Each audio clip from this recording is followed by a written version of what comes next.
빌립보서 3장 9절 그 안에서 발견되려 함이니 내가 가진 의는 율법에서 난 것이 아니요 오직 그리스도를 믿음으로 말미암은 것이니 곧 믿음으로 하나님께로부터 난 의라. 인간이란 존재가 본시 어디로부터 왔는가, 그리고 어떤 존재였는가, 인간이란 어떤 존재인가, 근본적인 인간의 존재를 살펴볼 때 창조주 하나님에 의해서 지음받은 인간이란 존재는 자신을 지으신 그 창조주께 의존되어 있는 존재라는 것이에요. 그분을 떠나서는 인간의 존재의 의미가 사라지는 것이죠. 목적도 사라지고, 왜 살아야 할 의미도 동시에 사라져 버리는 거죠.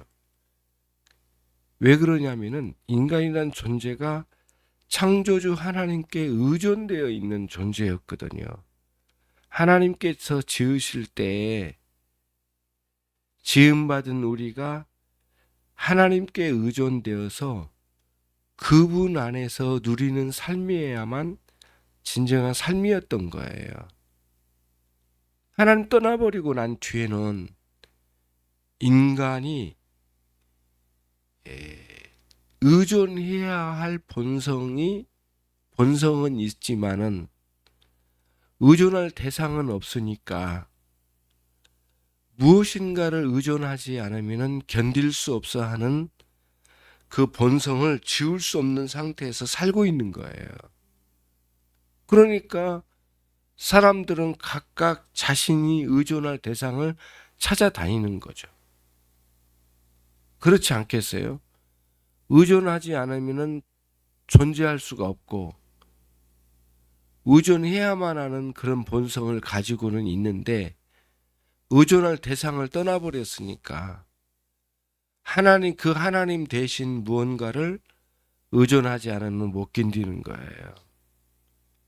그러니까 인간이 하나님께 돌아오지 않는 상태에서 하나님이 주신 율법을 가지고 겨우 한다는 짓이 그 율법에 의존해서 살아가는 것 외에는 하나님께로 진정 돌아가지 않는 상태에서 율법을 가지고 그렇게 율법에 의존해서 살아가는 거예요. 방식은 그 율법대로 최선을 다해서 살면은 자신은 하나님께 의존한 것처럼 인생을 살아갈 수 있을 거라고 생각을 한 거죠. 그게 율법주의의 사고의 출발이거든요. 자신들은 하나님이 주신 그 율법을 따라 하나님을 의존하면서 하나님을 향해서 살아갈 거라고 착각을 하면서 살았는데 사실은 하나님께 돌아가지 않은 상태에서 주신 그 율법대로 내가 살면 그 하나님도 나를 인정해 주실 거라고 하는 그런 오해된 생각을 가지고 살았던 것이고, 그렇게 율법대로 살면 나를 구원해 주실 거라고 하는, 결국에는 자신이 율법을 충분히 요구된 대로 순종할 수 없는 무능한 자신을 알지 못한 가운데 하나님께 돌아가지 않은 상태에서 그렇게 얼마든지 살아갈 수 있다고 하는 거예요. 그게 모든 인간들의 마음에 자신은 자신이 스스로의 능력과 지혜로 떳떳하게 살면 되었지, 굳이 하나님을 의존해서까지 그 하나님의 은혜를 바라면서까지 살 필요가 있겠는가 라고 하는 생각으로 전체가 어둠 가운데 있는 거예요. 자신의 창조주께 돌아가지를 못하는 것이죠. 그러니까 그러한 율법에 의존된, 정확히 말하면 율법을 충분히 요구대로 순종할 수 있다고 오해된 자신을 의존하는 거죠. 사실은 정확히 말하면 율법이 요구한 대로 온전히 순종할 수 있을 거라고 생각된 자기 자신을 의존하는 거죠. 정확히 말하면 그렇게 해서 자신을 의존하면서 살아간 것으로 충분할 거라고 생각을 해버린 거죠. 그런 삶을 가장 앞장서서 살았던 사람이 누구였느냐? 예수님 당시에 사도 바울 자신이었다고 하는 거예요. 주님을 만나고 난 이후에 자신이 죄인인 것을 깨달았어요. 자신이 죄인이 아닌 줄 알았거든요. 자신이 죄인이 아닌 줄 알고 확신 가운데 가장 앞장서 살아갔던 사람이 죄인인 것을 깨달았으니 얼마나 충격적이었겠느냐고요.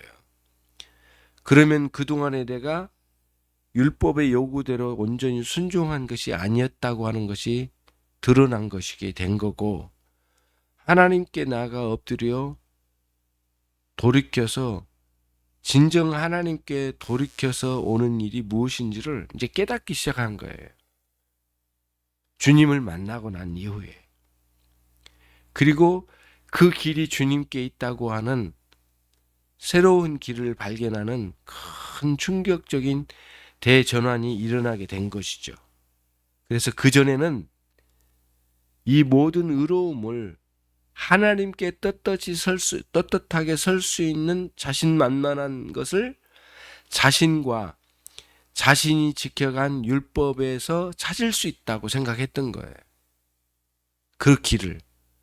그러니 하나님이 주시고자 한 은혜가 필요 없었던 거고 거부해야만 했던 거고 그게 옳은 길이라고 생각하고 자신만만한 길이라고 생각했던 거예요.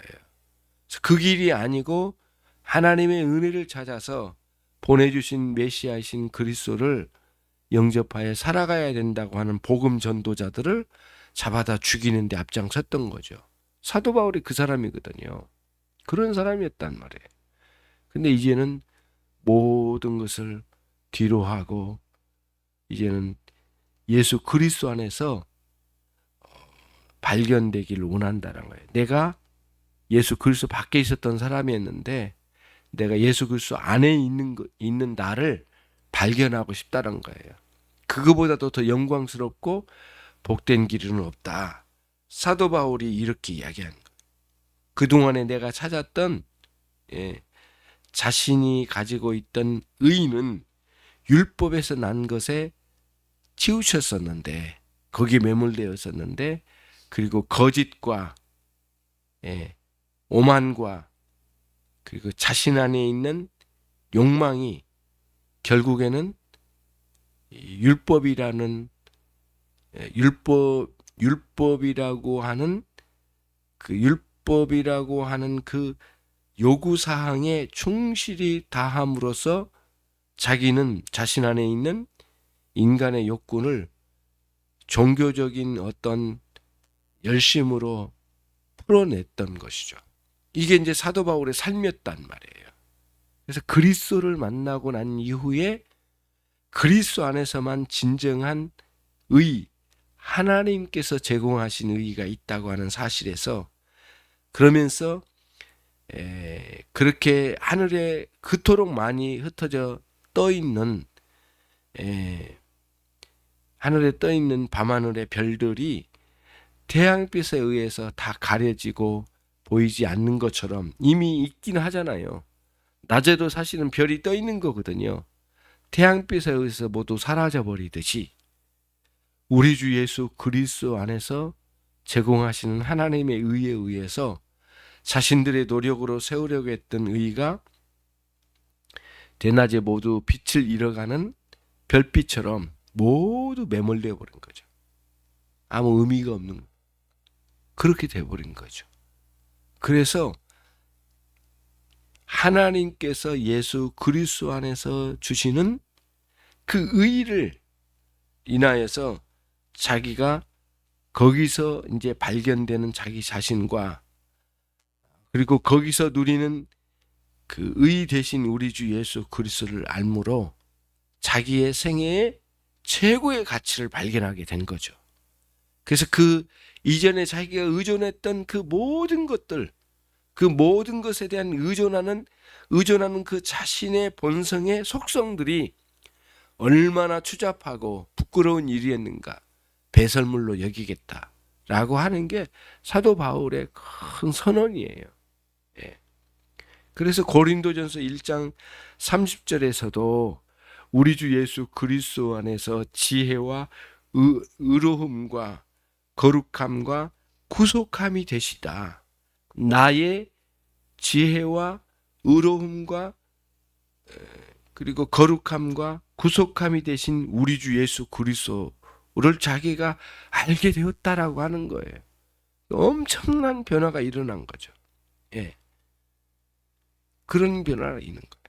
나의 의로움이신 우리 주 예수 그리스도를 만나는 것보다 더 큰 게 인생에는 없다라고 하는 겁니다. 그 감격으로 살았던 사람이 이 사도 바울이었어요.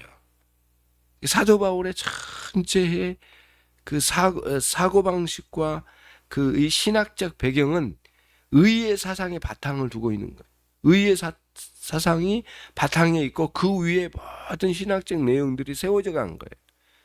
이 로마서나 갈라디아서 전체가 예수 그리스도가 나의 의 되심을 풀어낸 거죠. 하나님께서 우리에게 이와 같이 그리스도를 보내주셔서 하나님께 갈 수 있는 길이 열려지고 하나님께 설 수 있는 의로움을 우리 안에 주셨는데 예수 그리스도께서 우리의 의가 되셔서 우리가 하나님께 설 수 있었게 되는 거죠. 우리가 믿음으로 말미암아 그리스도께 온전한 연합이 되어 그리스도 자신이 가지고 계신 모든 것이 우리 것이 되도록 우리와 예수님을 온전히 연합시키신 하나님의 위대한 역사에 감사하지 않을 수가 없는 것입니다. 하나님 감사합니다. 이 아침에도 저희를 부르시고 인도해 주셨습니다. 이 아침에 저희를 붙들어 주시되 특별히 흩어져 있는 모든 종들을 하나님 사랑해 주시고 은혜로 함께해 주옵소서. 오늘 또 이 기도회 자리에서 주님 함께해 주실 때에 모든 교우들을 위한 기도, 온 세상과 하나님의 뜻을 위하여 기도하는 우리들이 되게 해주시기를 원합니다. 예수 그리스도의 이름으로 기도 올려옵나이다. 아멘.